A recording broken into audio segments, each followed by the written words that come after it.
Hello friends, my self Gaurang Patel. मैं 21 year से प्रतिमा education में स्टैटिस्टिक पढ़ा रहा हूँ। प्रतिमा एजुकेशन ऑलवेज स्टूडेंट्स को हेल्प करने के लिए बनाया गया है। आज हम स्टार्ट करने जा रहे हैं सेमिस्टर सेम 6 में चैप्टर नंबर 2 डिसीजन थियरी। तो उसमें फर्स्ट क्वेश्चन अपना decide the best act for the following payoff matrix by using maximin principle, maximax principle, Hurwicz principle and Laplace principle. तो उसके लिए सबसे पहले अपना फाइंड आउट करेंगे minimum values from each strategy and maximum values from each strategy. तो minimum values from each strategy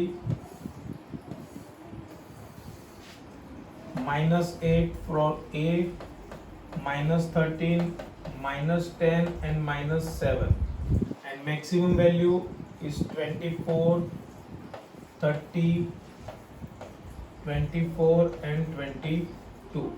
ये तो हमने फाइंड आउट कर ली मैक्सिमम और minimum values for each strategy. अब उसके लिए नेक्स्ट अपने पहले प्रिंसिपल फाइंड आउट करना है मैक्सिमिन प्रिंसिपल। तो फर्स्ट फाइंड आउट करेंगे मीन प्रिंसिपल। तो मैक्सिमिन प्रिंसिपल में क्या करना है, तो मिनिमम वैल्यूज जो फाइंड आउट किए -8, -13, -10, -7, उसमें से मैक्सिमम वैल्यूज कौन सी वो फाइंड आउट करनी है। तो मिनिमम वैल्यूज में से मैक्सिमम वैल्यू अपनी -7 यानी स्ट्रैटेजी बी। तो आंसर आएगा अपना बी। ठीक है, तो आंसर कैसे राइट डाउन करेंगे, फ्रॉम ऑल द मिनिमम पे offs -7 as maximum payoffs for D strategy, so D is the best strategy according to Maximin principle। इस तरह से आपको आंसर राइट डाउन करना है। Now second one is maximax principal.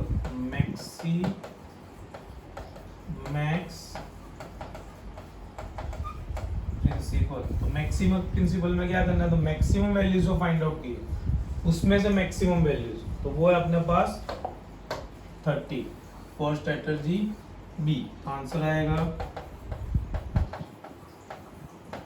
Strategy B. उसी तरह से राइट डाउन करेंगे from all the maximum payoffs 30 as the maximum payoff for strategy B, so the strategy B is the best strategy according to maximax principle. अब third one find out करनी अपनी method है Laplace principle.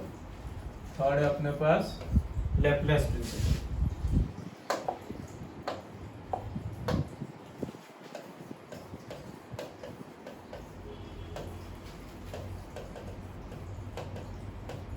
तो Laplace principle में अपने find out करेंगे सबसे पहले find out average. Find averages, ठीक है, एवरेजेस फाइंड आउट करनी है for A B C all strategy के लिए फाइंड आउट करेंगे। तो पहले एवरेज आएगी फॉर ए। तो ए में वैल्यूज अपने पास इवेंट है 4, तो डिवाइड बाय 4 करेंगे, पहली एवरेज निकलेगी 20, -8, 16 एंड 24। नंबर ऑफ इवेंट्स अपने पास 4 है, तो डिवाइड बाय 4 इसका टोटल, तो 20 -8 16 24 यानी 40 40 60 52। तो 52 डिवाइड बाय 4, तो वैल्यू आ गई अपने पास 13। देन फॉर बी की एवरेज है अपने पास 16 -13 16, then -13 plus 12 plus 30 divide by 4 इसका टोटल, तो 30 52 50 42 42 में 3 ऐड करेंगे तो 45 डिवाइड बाय 4, तो एवरेज आएगी अपने पास 45 डिवाइड बाय 4 यानी 11.25। देन फॉर सी, तो सी में एवरेज है अपने पास 24 -10 +10 +0, इसमें तो बट नेचुरल सारी वैल्यू कैंसिल हो जाएगी, तो बचेगा सिर्फ 24 डिवाइड बाय 4, ये वैल्यू हो गई अपनी 6। देन फॉर डी स्ट्रैटेजी में अपनी एवरेज निकलेगी 22 -7 प्लस 18 प्लस 20 डिवाइड बाय 4। तो 18 38 38 में से अपने 38 प्लस 15 53 डिवाइड बाय 4। तो 53 divide by 4 is equal to 13.25। ये तो अपनी होगी चारों एवरेज फाइंड आउट। ये एवरेज, इसमें से मैक्सिमम एवरेज है अपनी 13.25 फॉर डी स्ट्रेटर्जी। तो इसमें भी आंसर आएगा अपना स्ट्रेटर्जी डी। सारी एवरेज में से मैक्सिमम एवरेज है अपनी 13.25 फॉर डी। तो आंसर आएगा डी। ठीक है, फ्रॉम आंसर कैसे लिखोगे? तो from all the averages D has maximum average 13.25, so the D is the best strategy according to according to Laplace principle. Now last one is Hurwitz principle. तो fourth number अपनी formula है Hurwitz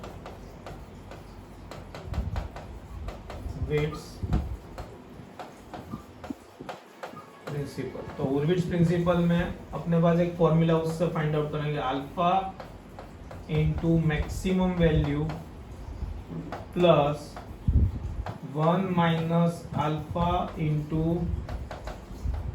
minimum value. तो ये इस strategy के लिए find out करेंगे अपने फॉर ए। तो अल्फा की वैल्यू सब में दी है 0.6, यहाँ पे दी हुई है अल्फा इज 0.6। तो अल्फा 0.6, तो फॉर ए के लिए मैक्सिमम वैल्यू 24 और मिनिमम वैल्यू -8। तो उसको अपने वैल्यू पुटअप करेंगे फॉर्मूला में। 24 is maximum value and 1 minus alpha is 0.4, 1 minus 0.6 0.4 and -8 is the minimum value for a. तो 24 into 0.6, 24 into 0.6 is equal to 14.4 minus 0.4 into 8, तो minus 3.2, तो 14.4 is 11.2। तो फर्स्ट अपना आंसर आया 11.2। इसी तरह से फॉर बी, तो बी में अल्फा की वैल्यू तो एज इट इज 0.6, उसकी maximum value plus 0.4 into minimum value.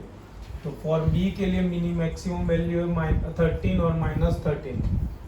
Maximum value is 30 and minimum value is -13। तो 30 इंटू 0.6 यानी 18 minus 5.2,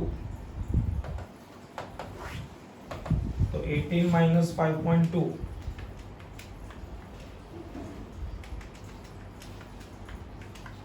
is 12.8 and last one, sorry, for C alpha is 0.6 and 0.4। तो C के लिए 24 और -10, 24 and -10, तो 24 into 0.6,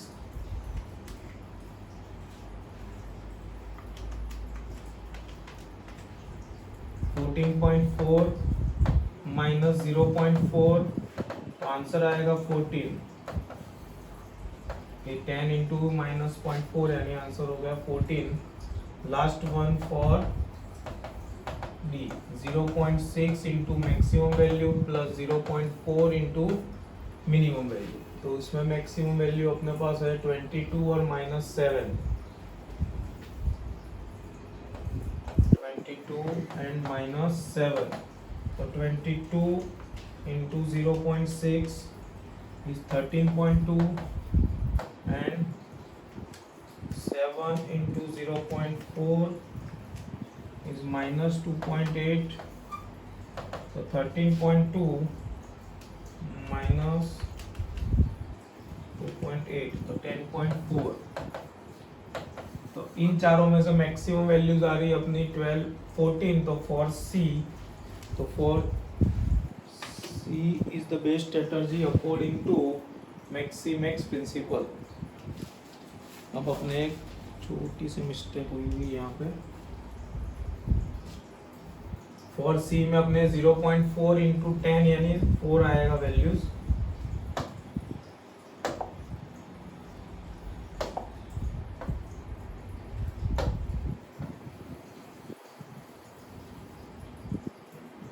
यहाँ पे अपनी वैल्यूज आएगी 4 यानी ये वैल्यू हो जाएगी अपनी 10। तो अब इसमें से मैक्सिमम वैल्यू फाइंड आउट करनी है, तो 12.8 है अपने पास।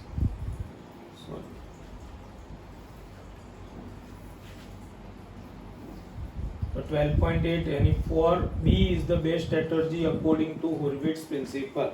तो बेस्ट स्ट्रेटजी आएगी अपने पास 12.2। तो बेस्ट स्ट्रेटजी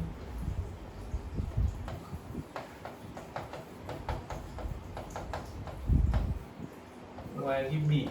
तो from all the values 12.8 is the maximum values for b, so b is the best strategy according to Hurwicz principal.